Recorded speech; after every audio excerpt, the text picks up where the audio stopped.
registered for the MCAT, and then I started the research, canceled it. So I'm 31, but things have changed so much in just one generation. I think AI is definitely the direction that I want to explore more. And I encourage every dentist to at least explore the ideas. I swear, like every hour, there's at least two people talking about AI.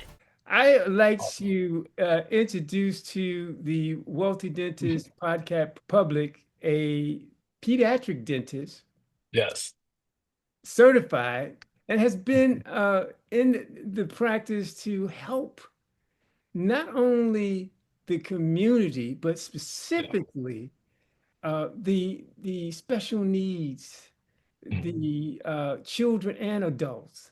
So, I mean, with great honor, I like to bring to you Dr. Tyler Laurel. Thank you so much for coming in, Doc. I'm excited to hear some of the information you have to share with us. How are you doing today? I'm doing pretty well, and thank you for having me. Yeah, I'm excited to be a part of this. So yes, thank you. Oh, great, great, great. So tell me, do you have dentists in the family? What got you started with dentistry? Yeah, so actually, just growing up, I knew I always wanted to be some sort of doctor, meaning a physician. I'm a first generation college graduate, so obviously was poured in a great deal into a great deal by like my family, my parents, and the people around me. But didn't really have much, mentorship where I come from. There's not really many doctors that look like me or doctors in general in the area. I'm from Niagara Falls, New York, which is it's been stricken with a great deal of poverty. So a lot of the families there are working class to or below. And so, but I knew I was great at science and math, and I enjoyed helping people a great deal. So it kind of just led me to for the physician route. And then while an undergraduate, I picked up a research project at the University at Buffalo Dental School in the oral biology department. And that's where I really discovered dentistry and decided I wanted to pursue that instead because I love the research area and I also enjoyed the immediacy of treatment and the way dentists help people not only restore their health but their confidence. Awesome. And so you haven't Yeah. looked back since, huh? I haven't looked back since. Yep. I was actually like registered for the MCAT and then I started the research, canceled it, registered for the DAT instead, and here we are. It worked out. Awesome, awesome. Well, Yep. congratulations in your journey Thank so you. far. Uh, Thank you. so you left dental school and went directly into pediatric, or how did that? So I actually wasn't sure, like coming upon like my final year at dental school, really what I wanted to pursue. Um, you, I graduated in 22, so we were immediately post-COVID, right? Yeah, And yeah, yeah. so, yeah, and so during that time, our requirements really hadn't changed in terms of graduation. And you always want to do more than the requirements, of course, just to get yourself prepared for residency. Because in New York State, everyone has to do a residency in order to practice to become licensed. And so, regardless of what I was going to choose to do, I knew I had to do a residency and figured that out quickly.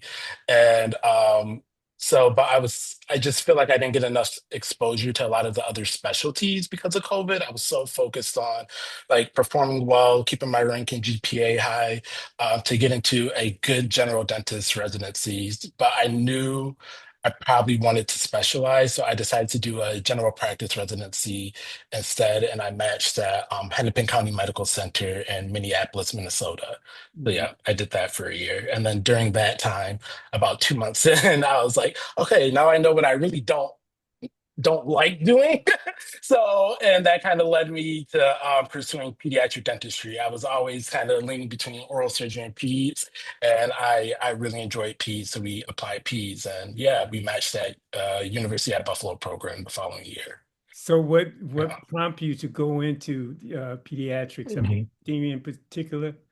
Yeah, so it's funny because when I started dental school, I said the last specialty I'm ever going to pursue is pediatric dentistry. And, and it's funny how life works, Hello. right?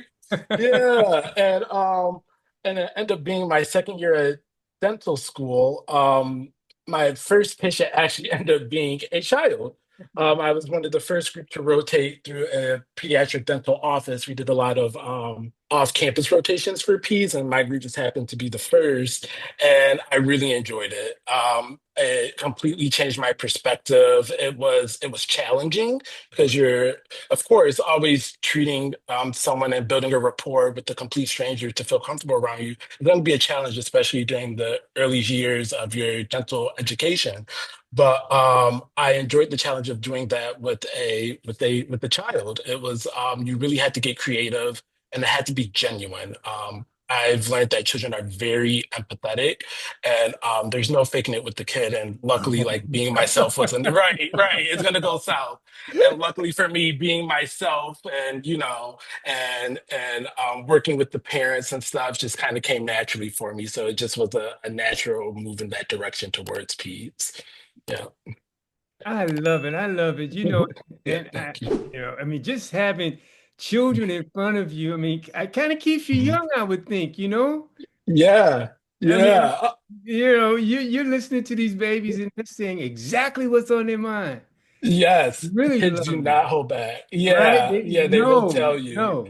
And that's another thing too. I tell people I, I'm an adult who never truly wants to lose his inner kid, and I'm pretty much a big kid. So it's Yeah, nice to be able to go to work every day and yes, have a good time. Of absolutely. course, there it comes with a great deal of challenges, but Yeah. when like it's just natural for you and it feels natural to do it, it makes going to work a lot more fun and a lot easier. Yeah, Yeah. and you really, I mean, like you don't know what they expect when you're dealing with adults, but when you're dealing with Yep. children, man, it could go, Either way, real yeah. quick. Yep. Yep. And that's why like kids are very honest and truthful. So they will tell Yeah, you when something's bothering them. And right. so but I'm very grateful for the training I received at Buffalo. Very rigorous program, but it really prepared me like for, behavior modification and really heeding to the protective psyche for children. That's the whole point of being a pediatric dentist, right? It's to get the child to a place in their oral and maxillofacial health to where they have not been traumatized, they're Right. healthy, and that they're ready to take, onus for their own overall health, including their oral health, and get them to the point to see a general dentist and have a long, healthy, oral health. So yeah. Yeah, I totally agree. Your position Yeah. is so important for future dentists, for Mm. dentists that's going to, I mean, clear on out to periodontal or Yeah. bariatric. Yeah. I mean, Right. you get that, you got the ball rolling, so to speak, and Mhm. that first impression is everything in the Mhm. world. What type of challenges have you had or noticed when you first got started with dealing with the children? Well, I felt like the biggest challenge was the triangle of care sort of model, and it's kind of been revamped from that. But you're not just interacting with the patient like one-on-one, and having empowering them and educating them on how to improve their oral health, but you're also doing that with a parent, more so with the parent than Yes. anything, because Right. they're a Yeah. responsible party. A kid isn't really necessarily going to understand. Mhm. Kids are much more smart and wiser than I think a lot of us give them credit for. But at the end of the day, when speaking like health terms and things like that, you really also want to build that relationship with the parents, and you want to empower them. So while it definitely wasn't, I won't say it felt like a challenge, and more so felt like an opportunity to um, that I necessarily wasn't used to, but definitely an opportunity to improve the health of the overall household. Because when you're helping one child in the household, you're helping all of their siblings and their parents, Hmm. especially in terms of oral health IQ. Everything from dietary to eating habits, oral hygiene habits, exercise routine, and I found like I said, helping one child also helps everyone in that house, especially because periods are transmittable oftentimes from the mother to the child. And so, or the whoever the primary caretaker is. Mm. So conversations always tend to jump off from, the child and now what the parents can do to make sure those cavities are and like stay gone. And so, yeah, it wasn't necessarily a challenge, but definitely something different than I was expecting coming out of dental school. Yeah. Well, one thing I can see right away, as you talk about even just the exercise in and of itself, I'm like, Yeah. what you don't Mhm. think about, I mean, at least when I was a Mhm. child, we went out to play. Right. That's not the case Exercise was just anymore. a part of the Mhm. process. Today's Mhm. child, they're sitting in front of a tube, playing games and whatever else they do in front of Yep. the thing. And that right there is a major, major challenge in my Yes. opinion. Yes.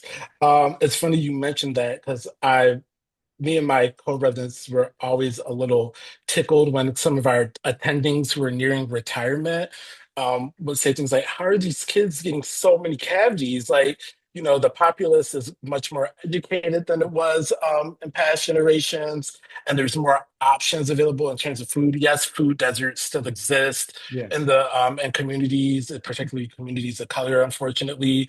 Yeah. But parents are more aware and educated. But what has changed is exactly what you said. Kids are not just hopping on their bike and making sure they're home before the street lights come on, Right. like when we were growing up. You know what I mean? I remember coming up, my mom was They like, don't know "What are nothing you doing? about Get in the that. house! Get out of here!" Yeah, they don't That's know nothing another about it language. anymore. Like if they want to talk to their friends, they just either jump on their phone or on a gaming system and talk to them on Oh, the good headpiece Lord. all day while they're playing video games. Yeah. And that's become the norm. I remember when I was growing up, this is dating. I feel like I'm not too old, I'm 31, but things have changed so much in just one generation. Mhm. I never was in the house. My parents wouldn't allow it. They'd be like, go outside like, and come back dirty, go play Right? sports, go do something. Yeah. But yeah, now kids' way of socializing is oftentimes on the computer, playing video games, which is okay. But of course, just like everything in life, there's a balance. And because they're sitting there playing video games, what else are they doing to occupy their time? They're snacking. They're eating. They're Yeah. drinking sugary drinks. They want Yeah. to keep their sugar because sitting in front of a screen for a long period of time can make you tired. And so you kids want energy. They don't know why they're craving those sweets, but that's why. And so that's why we're seeing such a massive uptick in terms of dental caries and oral health concerns and weight concerns. And I'm finding myself spending less time talking about oral health than I expected, like the brushing twice a day and flossing. Parents do know that, and they are encouraging their kids to do that. But I'm doing a lot more dietary counseling and tracking of BMI than Yeah. I expected to do, and Wow. it's just become much more necessary. Yeah, Mm. yeah, Wow. yeah. So, but yeah, I would say that's been a challenge, and especially amongst the like my area that I'm really focusing, you mentioned it earlier, is special needs patients. Yeah. Um, as someone, I'm just speak freely, who like was diagnosed with a learning disability coming up. I have diagnosed nothing serious but ADD, ADHD. But as a kid, that can be challenging, especially to a single mom who Mhm. works three jobs. And I was an only child, but and then growing up in the inner city, that can be tough. You know Yeah. what I mean, to deal with. Yeah. And so that's why another reason I chose to have that be my area of focus in terms of Oh, not only my training, but awesome. also my research. Uh, my I grew up in a household that is very religious. My mom is from Alabama, my dad is from the Bronx, but his parents are from the South and very like religious people and often and conservative. And so oftentimes there's that belief and that cultural nuance of we don't give medication for things like that. You get a Right. Tylenol and an ibuprofen if you're in pain, and that's it. Everything Mhm. else you pray and you deal with. And so like that was, I remember that being a challenge for her to do and her picking up extra jobs to put me in sports and things that will help with concentration Awesome. and emotion control. And while I deeply appreciate that, not all parents can do that. And nor necessarily should they have to.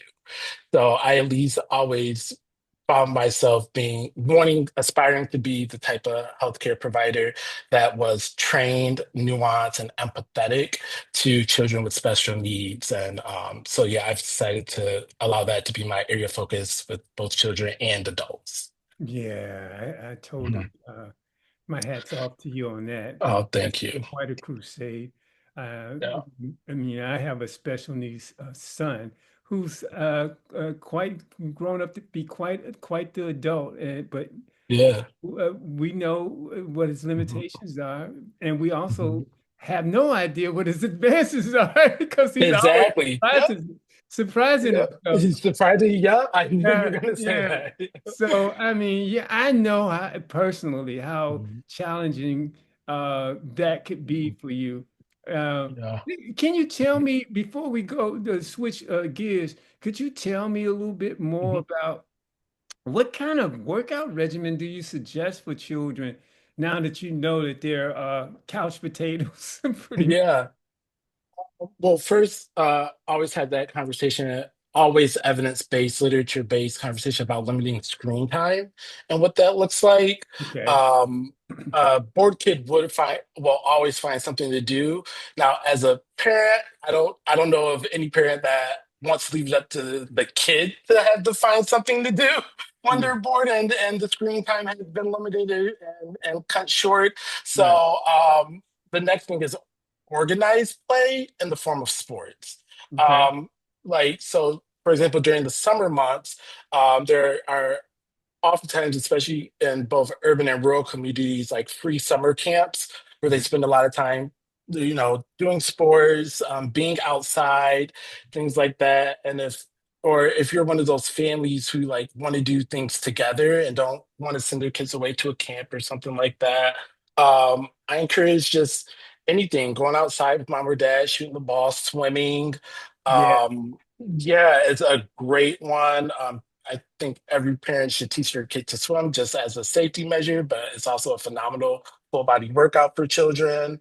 Mhm. And just building those relationships in your community to where you can send your kid outside and the community helps you out with keeping an eye on them and they're just having fun. Anything that keeps them active, whether it be running, anything is going to be better than nothing. So yeah, Yeah. I yeah. see. So So yeah, yeah. one of the things that I used to do as a dad, a hands-on Hmm. dad, was I would take them like I would do a 5K, and Yeah. they would take turns. One would be on a bike, and I love the that. other one Yeah. would be running with me until we finished the 5K. Or Hmm. we'll go to the I mean, like not these massive forests with the bears and Right. all these But other like things trails. out there. But Yeah. these small little, areas where you can walk through a forest, Hmm. and it's like Starved Rock. I don't know if you're familiar with Starved Rock, but it's one of the places that we used to visit out. I think it's Oswego or something like that. And we walked that trail, I mean, the Hmm. whole day. And boy, would they be, Hmm. I mean, they would be tired. Yeah. Yep. And that'd be great for you. So it's like, yeah, it's like now we've had a day out, we've had fun, and I'm sure you use that as a great educational opportunity. Like every opportunity that a kid is out Yeah. of the house, they're gonna learn something. They're always watching, they're always absorbing their surroundings.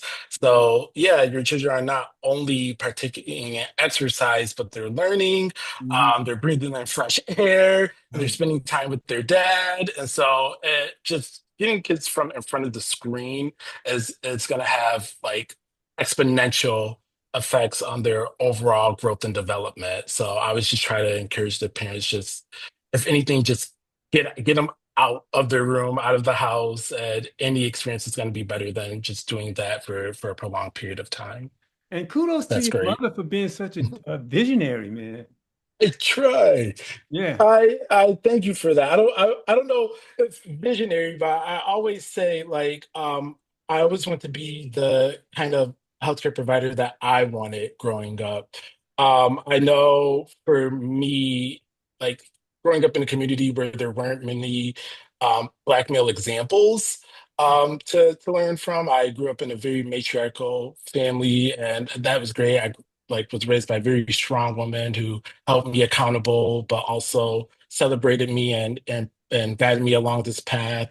Um, but I felt like for me, it was always important to have some sort of mentor and example. And so I think people are often surprised, even that 30-minute encounter with their dentist who is, kind to them and assertive with them, but also jokes with them and understands them. It's very important. It was important to me when I came across it, the rare times that I did. So I always want to be that for my community. And yeah, the biggest step for me in doing that was, being promoted to chief resident during my program. Mhm. And that meant a great deal for me because I was the first African American and Black person to hold that position in over 107 years of Wow. my department's history. So yeah, being the first, and of course, you want to be the first, and you definitely want to make sure you're not the last. So um, you know, going over and beyond and working yourself to the bone, but I felt like it built character, and I felt like if I wanted to be the best for my community, in the capacity that I just spoke about, I needed to put in the work to do that. So I'm prepared to be those things. So yeah, I think it was definitely worth it because I just want to be more than just a dentist in my community. I want to be someone that parents and their children feel safe, comfortable, and can look up to and look to for help and know they're getting good care. Okay, Yeah. so let's talk Yeah. about that because we're in it. Because that's Sure. let's talk about. I mean, I know I have an idea of what spearheaded you towards the community Mhm. community. Yeah. As a matter of fact, I like to share a Please. dentist who's doing just what you're doing, and he needs help actually. But you Yeah. guys probably can connect. Yeah. I'll talk to you at, a little later. I want to keep Sure. focus on you. So Yeah. in the community, Mhm. I mean, like, can you talk about that for a minute about how Mhm. you managed to or why did you take this position That as route. opposed to Oh, take the other? position. Yeah. So I was very lucky. I always say, like, when you're first generation, especially first generation student of color or person of color, it's important to have mentors. I'm a firm believer in like learning from other people's mistakes when possible. And Absolutely. yeah, I don't believe in unforced errors, Right. Like there's no reason for them.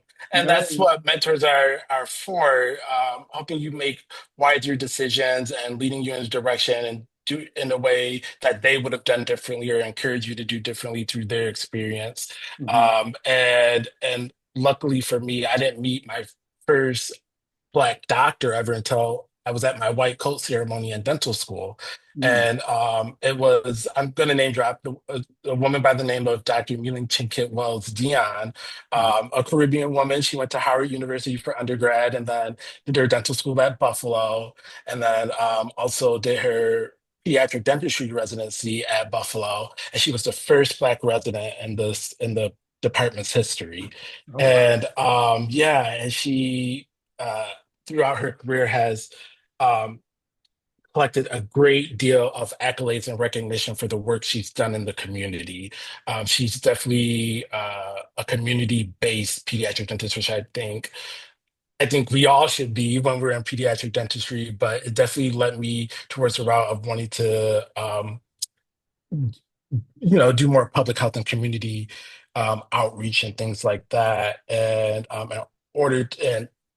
and of course, with my luck, she ended up being the program director as soon as I matched into the program director. So I got lucky. My mentor ended up being my program director, and she really took me under her wing as soon as she met me at dental school. And it was nice because it wasn't anything forced. It was nothing that I had to ask for. She kind of just did it. And it was very nice to finally have someone who wants to see you succeed. They see the potential and the talent and the work ethic in you, and they want to make sure you are making the right decisions to reap the benefits of everything, all the gifts that have been awarded you. So I was lucky enough to have learned and from her leadership for 4 to 5 years as a dental student and as a general practice resident, and that prepared me when starting my residency to really hit the ground running, the pediatrics residency to hit the ground running and excel. And it was definitely, I was flattered when I was voted unanimously to hold the position of the chief resident. And I owe a great deal of that to her. And yeah, I think it's important that, you know, all dentists get a great deal of leadership experience. Oh, yes. Yeah. Yeah. Yeah, you need that. Like you're leading a team. People are looking to you for answers and to be that anchor. Mhm. So I'm happy I got to experience that very early on in my career. Mhm. So how did you find balance in the business of dentistry uh, Hmm.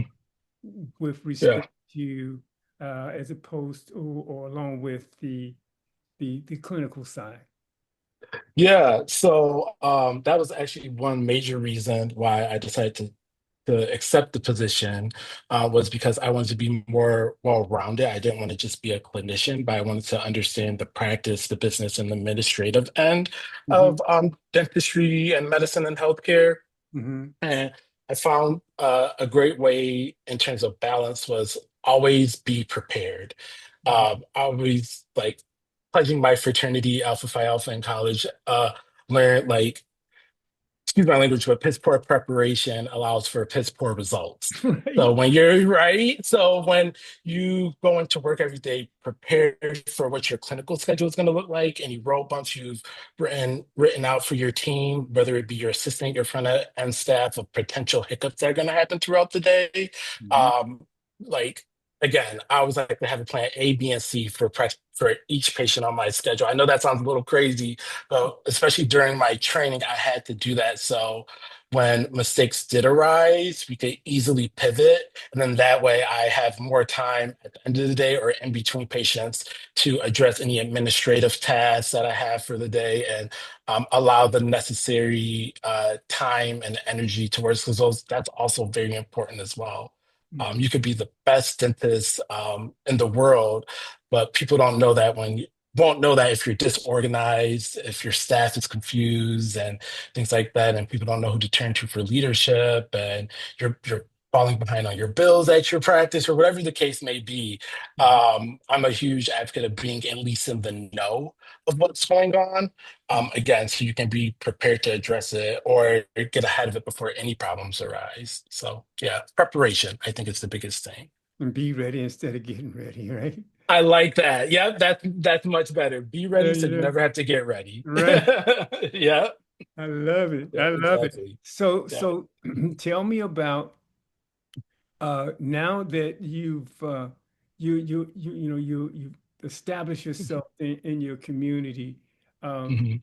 what do you see the next 5, 10 years as you move through your practice? What do you see yourself doing? So I'm hoping because now, as of right now, an associate pediatric dentist out in Grand Rapids, Michigan, Mhm. and so for the 5 to 10 year next 5 to 10 years, I'm definitely going to be focused on learning more about the business aspect of owning a practice because that's the end goal is owning a practice, right? Okay. I know that's not for everyone, Yes. but again, I feel like if my goal has always been to be a support in my community, I want to have a practice where Sure. that I can call my own and I Yes. can employ the people in my community as well, right? Yes. And and so for the next 5 to 10 years, it's definitely going to be learning, really, really, networking and collaborating where possible and preparing to start my own practice. So yeah. Mm. Mm. Mhm. Oh, And wow. yeah, it's good right now that I'm on the pathway to partnership. Mm. So just another step in, getting that mentorship. I'm very blessed and lucky that I have joined a practice where they're eager to mentor me and get me to where I want to be in my career. So it's exciting things. What is Mhm. there anything out there that you use to help you meet those Yeah. obligations? Yeah. So I keep it very simple.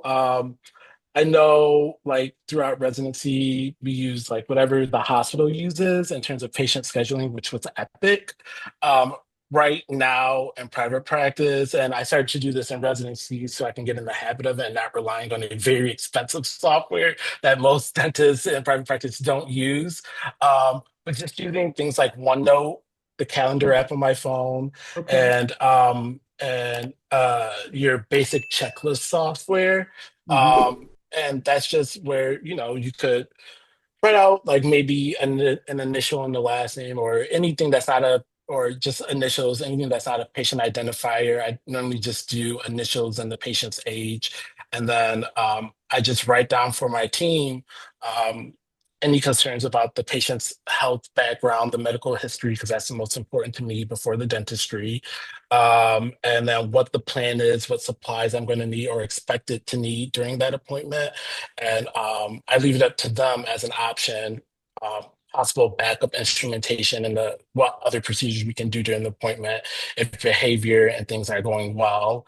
I try to leave notes for the front staff in terms of scheduling, just like how to improve things.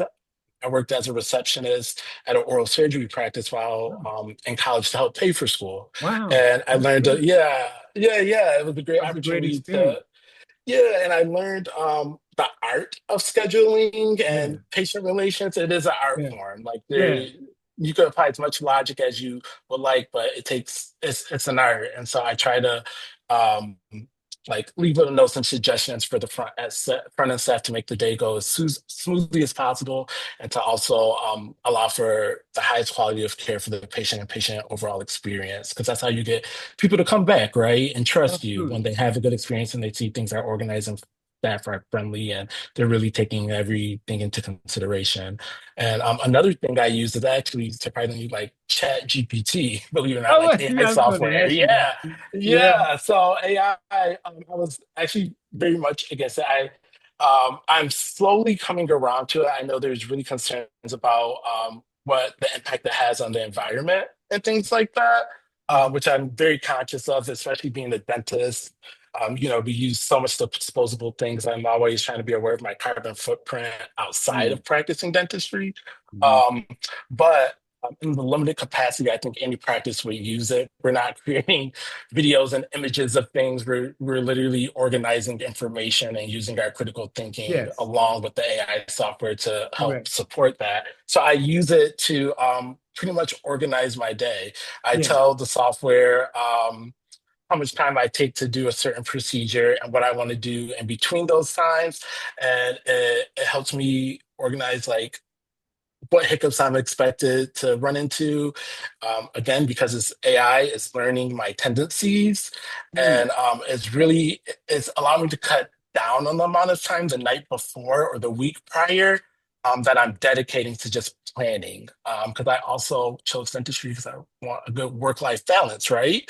Yeah. Um, so, uh, so yeah, I think AI is definitely the direction that I want to explore more in private practice, and I encourage other dentists to do the same because I think it's really going to help with overall organization and again, doing what for the main reason we all joined this profession. We want to be doctors, but we also want to have a good work-life balance, spend time with our families.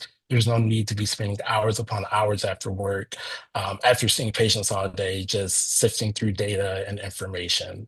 Like, I think we need to lean into technology a bit more. Oh, absolutely. So you Mhm. actually got a leg up, if you will, by being a scheduler. I mean, that Yeah, right there yeah. was, major, Mhm, major. And then by doing that and then adding mhm, some AI into that and helping you mhm, through your mhm, day, I'm sure mhm, not only young dentists or younger dentists are going to take some of these notes down, but even some of our seasoned dentists. I mean, AI is still a new phenomenon, to mhm, a lot of people, and some people mhm, want to look down that road, but it's going mhm, nowhere anytime soon. mhm. Right. I think um I like I said before, I get it and it could be a little bit daunting. Like right now, computer software alone, the older I get, I used to be like, oh, I'm so great at technology. And the better I get in my field in terms of dentistry, the worse I get at other things like technology. I just, it's like things that are constantly improving and changing. Yeah. But at the end of the day, because things are improving and changing so quickly, I don't want to be left behind. You know what I mean? Understood. Because yeah, and you know, I just again want to at least be in the know and have the capacity to decide what works for me and my patients and my like employees and my staff and my team. So I encourage every dentist to at least explore the ideas. There's so many different seminars and talks happening around the country during like conventions, like your local state. Dental association meeting, like I swear, like every hour there's at least two people talking about AI, or how to improve your practice with technology. So I encourage everyone to at least attend those and get a better idea of what necessarily it is, and how it can work for you. It can be a little daunting, of course, because technology will do that to us, but it's definitely worth it. It's definitely worth at least getting Okay. becoming aware of what's out there. Yeah. Yeah.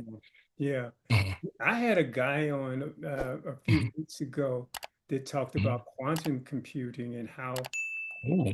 how Mhm. it's going to just wipe AI out, Mhm. you know, Mhm. eventually it's not going anywhere. So just Yeah. the whole idea Mhm. of having this kind of tool, because it is a tool if you use it as a tool.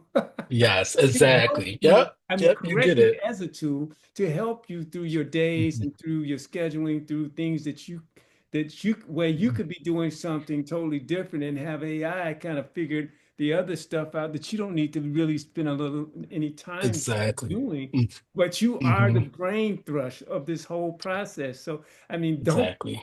as they used Mhm. to, they said, don't be afraid. Don't be To afraid. be replaced. Yeah. Don't be like I tell you, like right now, I think Yeah. if AI ever does replace dentists, it'll be long after we're all if that ever were to happen. But so I tell people all the time, I'm like, don't think about it in that way. Think about it, like you said, as a tool to improve not only your life, but also the healthcare outcomes of your patients and also with your team retention. The more like the less tedious labor your staff has to do, it frees them up to do other things for you, or it just frees them up in general. And they're having a much better day. They're willing to go out of their way and do more when they're not bogged down by TSS that can easily be done by a piece of software that you've already paid for and paid off. And it's just a more cost effective. And I've seen research and papers where practices who have adopted AI and just organizing, like we talked about, helping with their organizing their day, I've seen an improvement morale amongst their staff. So I think that's always important Mm. to have. I think that's always worth investing in. It's your staff, especially. So tell me, what is a day like for you? Yeah, so right now, as I'm waiting to start working July 31st, is really just staying abreast, like with what I said was out there. I'm lucky enough I chose a field and a specialty that is inherently interesting to me. So I'm constantly reading. I'm preparing for oral boards right now. I just completed the written boards for pediatric dentistry. I want to be board certified. While it's not necessarily a requirement, Right. is definitely at this point after 13 years of education and training, it's like why not, what's one more or two more exams, right? To really make sure you're competent in your field. So right now it's just a lot of reading, a lot of studying, and just preparing for the next chapter. I'm having frequent meetings like with the financial planner, and things like that to because again, I start very early. I'm having you as a 5 to 10 year plan person because I'm always updating my 5 to 10 year plan. And so again, if my goal is going to be to have a practice within the next 5 to 10 years, I want to make sure I'm setting and preparing for that and hitting the ground running. So that's how I'm really spending my time right now. And yeah, and then also just trying to work out, keep my get back in shape. Dentistry can be very hard on the body, so I want to make sure my body is strong, my mind is strong, and that we're ready to go and we're prepared to do this for a really long time. Yeah, yeah. I talk to quite a few dentists. They just see a chiropractor almost every week. Crazy. Yeah. Yeah. Mhm. Um, yeah, I don't want to have to see a chiropractor every week. So I always try to do like lots of lower back exercises, full body core building exercises, and just eating healthy so I can keep my energy up and not having to, like we talked about earlier with the kids, having to inhale sugar in the middle of the day Yeah. just to get my blood sugar up again because I've my body is just not where it needs to be to stand up to the rigors of practice. So yeah, I'm really focused on right now is staying healthy and getting back in shape. Because again, I it can be very back-breaking, hard on your muscles, hard on your bones, dentistry. So I want to make sure my body is where it needs to be again to do this a long time. I want to have back pain. I'm only like 5 to 10 years into my career. So yeah. And that's interesting because the thing is, I'm not saying everybody's like this, but so many people are so concerned about making that next dollar that they don't they neglect their health, right? Yeah. Um, Yeah. and that's a problem because you can't Agree. obviously enjoy any wealth that you accumulate if you're not healthy. I mean, Yep. You really, took the words right out of my mouth. Yep. Yep. right. I agree. I tell people all the time, I'm sure like they think like, oh, I could use this money to invest in this instead of getting a personal trainer and things Hmm. like that. And my advice is when you're taking care of yourself, you're taking care of the people around you, meaning your patients, your staff, doing what you're supposed to be doing, the money will Hmm.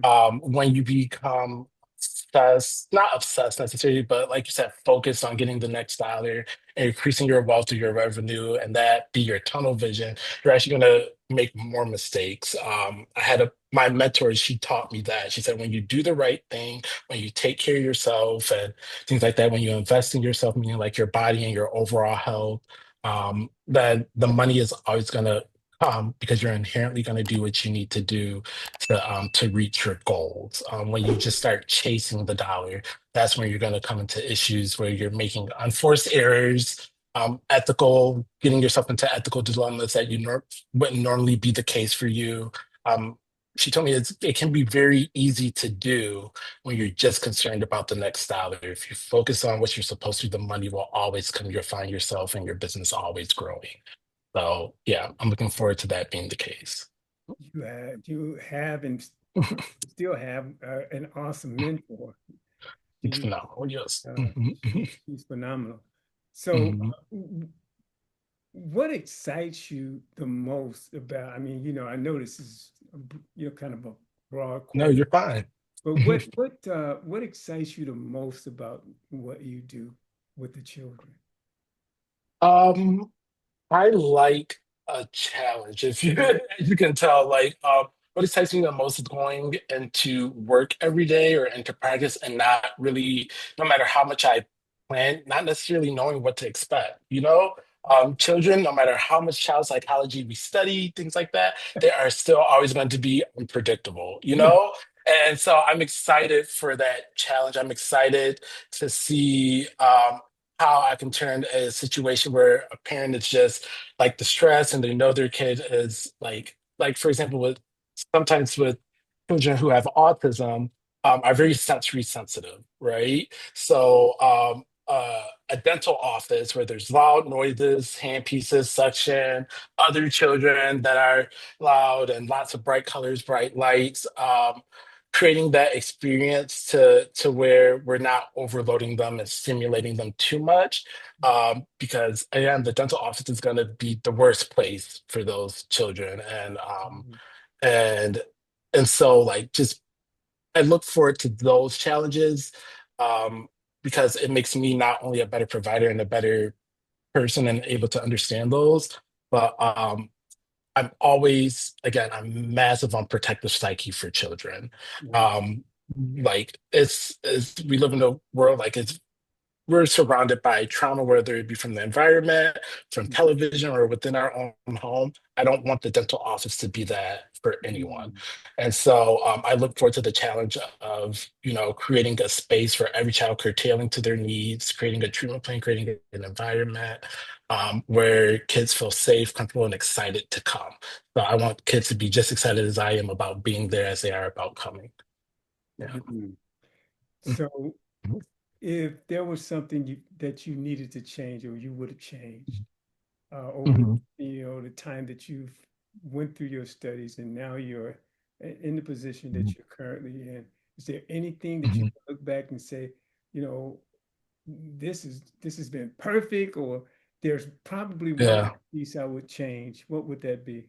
Probably the one thing I would change, like, as a kid, I started college when I was 17, so about a year earlier. So going into college, boys, men, our frontal lobes develop at a much later time than education Absolutely. allows, like when we're into our mid 20s. So there's always that maturity factor and that discipline factor.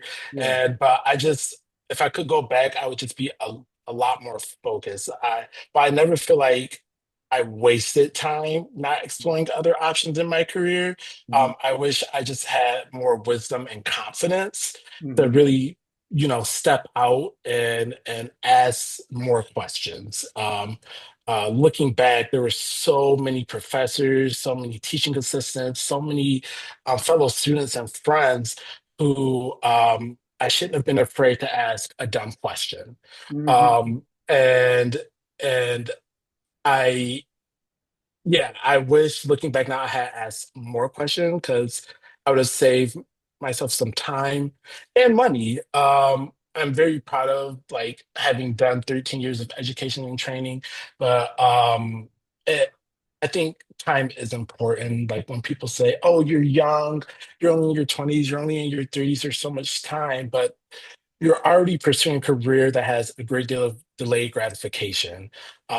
I always say never compare yourself to others, but in the age of social media and things like that, you're seeing your friends from high school and your friends from college getting married, having children, and here you are head in the books and you're just trying to get into dental school still. You see people starting their lives, and that can be tough.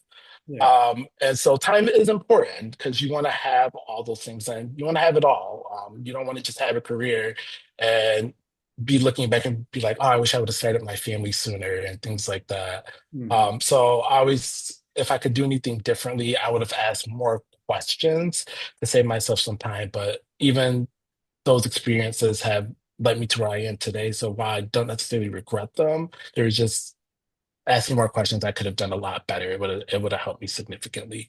Not being afraid. Yeah. Yeah. Well said, because I'm sure most of the people that tune in Mhm. to this conversation would probably agree with you. I know I Yeah, I do. hope so. Yeah. Okay, I good. wish I'd have asked Good. more questions too at 17. Yeah. Right, right. Yeah, even before I knew that. everything Yeah. at 17. You couldn't tell me And nothing. that's it's so bad. Yes. And that's how we all were. Yep. You couldn't Oh tell my me God. nothing. You couldn't tell 17 through 21-year-old Tyler Oh my anything. goodness, no. And Oh it's just my like, God. I wish I didn't have that cockiness. I wish I didn't think I was invincible. Okay, Yeah. so what have we not talked about that you would like to uh, discuss at this point? The stage is yours. Yeah. Nothing too much. I just encourage, like, being a dentist or a doctor in your community, you're always going to be a pillar whether you want to or not. You're taking care of people, you're taking care of people's children. And I just encourage everyone to even lean into that even more so, especially right now where we're at an impasse in this country where we're seeing cuts to Medicare, Medicaid, fluoride is being taken out of water, and we're seeing more, regardless of wherever your stance is on that, we are seeing a direct impact, immediate impact, especially on children. We're seeing kids with more infections, Mm. kids in more pain, and easily preventable. And we still, because of those cuts to making potential cuts to programs like CHIP, where it allowed all children to have dental insurance, um, it's gonna, for lack of a better word, it's going to get ugly out there. And so, luckily, there's still organizations out there that do offer free healthcare. They just kind of need the doctors to volunteer. They'll provide you with the supplies and everything. So I do encourage when dentists have the time or have the time off at least once or twice a year, even if it's just for a day during those times. So volunteer with those organizations. Lean into your community. You're going to be better off for it. People are always watching us. I call it the fishbowl effect. Yeah. And so when people see us doing great in our community and working hard to give back to our community, they're going to be more likely to go out and seek us. So it not only is going to improve you and your community, but it's also going to improve your business if that's somewhere you want to think about it. But for me, it's just more so the public health aspect of it. We went into this profession to help people, and I just, with everything that's going on, I hope people take the time out when they have a free chance to do some pro bono work or some volunteering or just being a big brother, a big sister in their community. It goes a long way. Oh, wow. Yeah. That's Mhm. great. That is so Yeah. wonderful. I want Oh, to thank thank you you. so much, Doc, for coming in and Yeah. spending time with us today. Yeah. As I'm sure this information will be received well. If I hope someone so. wanted to get in contact with you, how would they do that? If they wanted to, if you said something Yeah. that kind of resonated with them and they wanted to, you know, I guess poke at you a little bit, see if they can get Sure. more information, how would they do that?